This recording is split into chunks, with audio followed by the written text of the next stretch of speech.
dance. I'm gonna.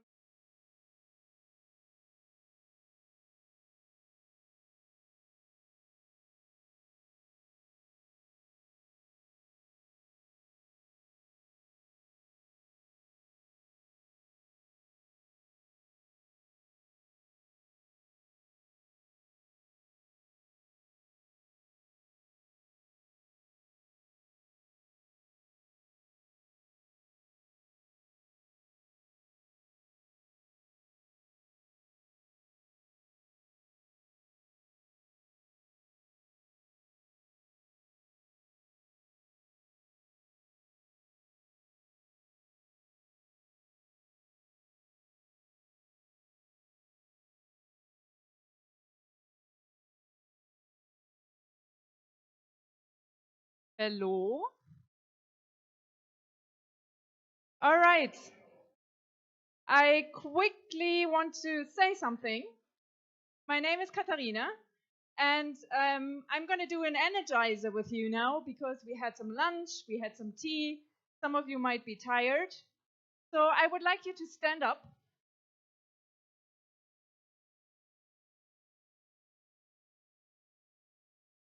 And we will actually do some dancing, but you can dance however you want. I will introduce this now. We will watch a video and some music. Just 1 second. I will introduce that first. And this song is called Siva, not Shiva, but Siva. And this is Samoan and means dance. Okay? So this song was created by Pati Umaga, who is from Samoa and now lives in New Zealand. And he is a disability advocate and also the president of the Disabled Persons Assembly in New Zealand.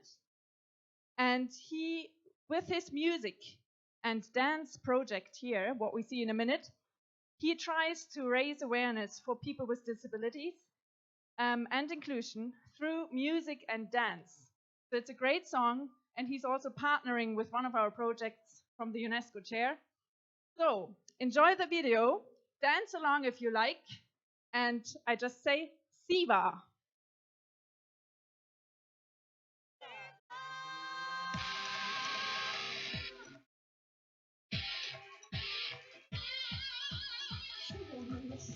Dance out. You're calling on nations, calling all islands.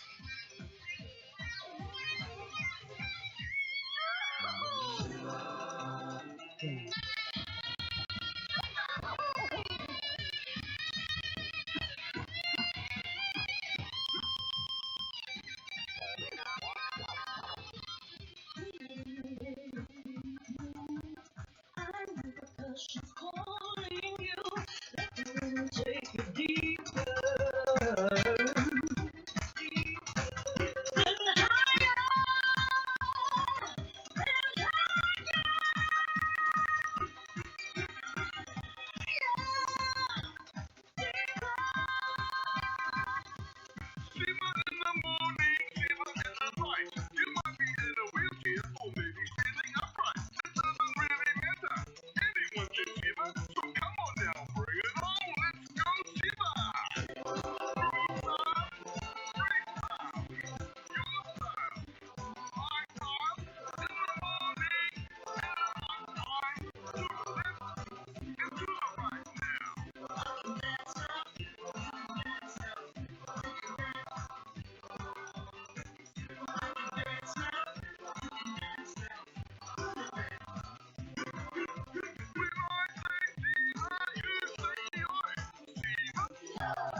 Will we do it again?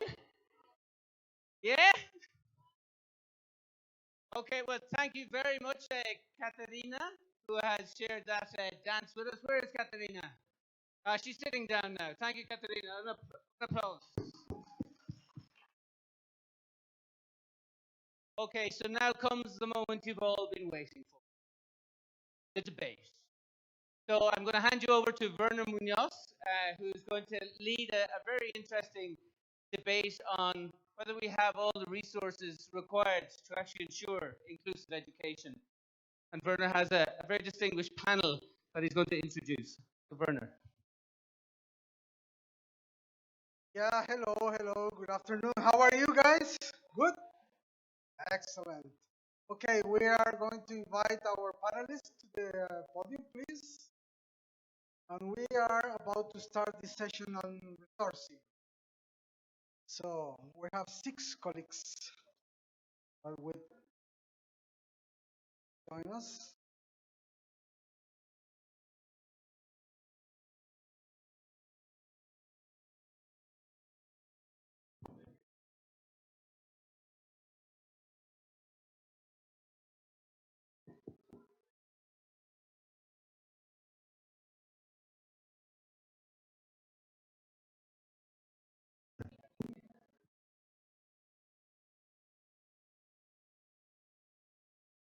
Okay. So we have here in the panel Nafisa Babu, who is the Senior Inclusive Education Advisor for Light of the World. And we have also Julia McGeown, I don't know, McGowan, who is the Inclusive Education Technical Advisor of Handicap International. And then Helen Pinnock, who is the Senior Consultant for Enabling Education Network. Then Diane Richard, who is the past President of Inclusion International. And Marion Staff, who is the Policy Advisor of Sightsavers. And last but not least, Sean Tesby, who is the Senior Education Advisor of CBM. And all of them together are active members of the International Disability and Development Commission. So thank you very much for making your reality this participation.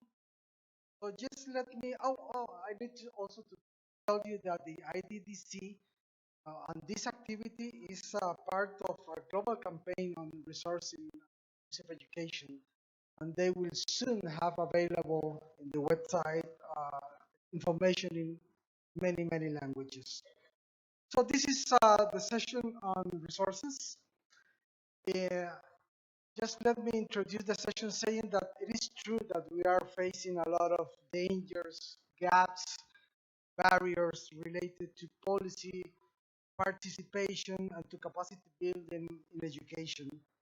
And we think that we can address those issues throughout different perspectives. So we clearly refuse the negative views of these barriers and dangers. And rather than that, we wish to make visible the 3 sides of a coin on resourcing and implementation of inclusive education. So we think that it is absolutely necessary, it's absolutely crucial having a critical view on those problems and on the complexities of the education obligations. So now we will have a debate. We will have 3 rounds of discussion with these 6 colleagues. 3 of them will be for uh, arguments on resourcing, and 3 of them will be against these arguments. We will divide the discussion into 3 issues. The first one is the political level on resourcing. The second one is in the individual level, and the third one is the education workforce. Uh, these issues that we are about to address will appear many times during the next days. So we are not intending to have an exhaustive view of these issues. So you can take it as an appetizer for the discussions that we are going to have in the next days. And obviously, we will also use the embed. So Frank will help us with the organization of the polls that we are going to have right after each debate. Okay, so that's it. So we will start with the political level and community level. So we have two colleagues, one for the argument and the other one against the argument. So you can choose who wants to start the political level, and you will have uh, 2 minutes to answer the following question. How accurate is that we have all the resources we need to achieve inclusive education for learners with disabilities at the political and community level? So, Working, yes. So I'm Diane Richler. I'm from Inclusion International, and I am arguing that we do have the resources and supports at the community and political level in order to ensure the achievement of inclusive education. Many of these we've already heard this morning. First of all, there are clear international policies that have promoted inclusive education since 1994, when 92 countries committed themselves to the Salamanca Declaration and Framework for Action to achieve inclusive education. So that was when UNESCO first, in collaboration with 92 countries, agreed that inclusive education was the way to go. Second, we have human rights instruments which oblige states to implement inclusive education. We've heard about those this morning. 170 countries have ratified the Convention on the Rights of Persons with Disabilities, and now we have General Comment number 4, which outlines the implications of the Convention for inclusive education. And that means that there are obligations on states that are parties to the Convention, including most of the countries that you're from, to implement inclusive education. There are also, as we heard, new development commitments to education. The Sustainable Development Goals adopted in 2015, which call for achieving inclusive quality education. Fourth, there are economic rationales for inclusive education, that exclusion can account for up to 7% of the gross domestic product in a country, that inclusive education can be seen to be 7 times less costly than exclusion, and that inclusion reduces long-term costs of exclusion. First of all, often excluding children with disabilities from school means a family member, a caregiver, is withdrawn from the economy, usually a woman, so there are gender implications for someone to care for a child who's not in school, and the ongoing dependence that's created. And lastly, inclusive education leads to better education for all because universal design benefits everyone, both the children who are at school, but also their families and other community members who want to come and participate at the school, because you have better trained teachers, because you have improved pedagogy, and that means that you're creating environments that provide better education for all children. Therefore, I think we do have all the resources and supports, both at the political and community levels, to ensure achievement of inclusive education. very well. Thank you very much, Diane. Now we will hear Marion. Hello, so I'm Marion. I'm working for Site Civil. I have to say that I'm feeling imposed that in the sense that I'm going to argue we don't have all the resources for inclusive education, but I don't necessarily agree with everything I'm going to say. So it's a bit tricky, really. Um, so I should not say that, yes, but I am. So thank you, Diane. Um, uh, yes, so I think it's quite clear to me that yes, we have the policy, to ensure inclusive education. The reality is quite clear that policy, when it comes like to country level, they have not been domesticated, and in a number of countries, they also not have been implemented. So that's something that we actually really need to tackle if we want to implement inclusive education.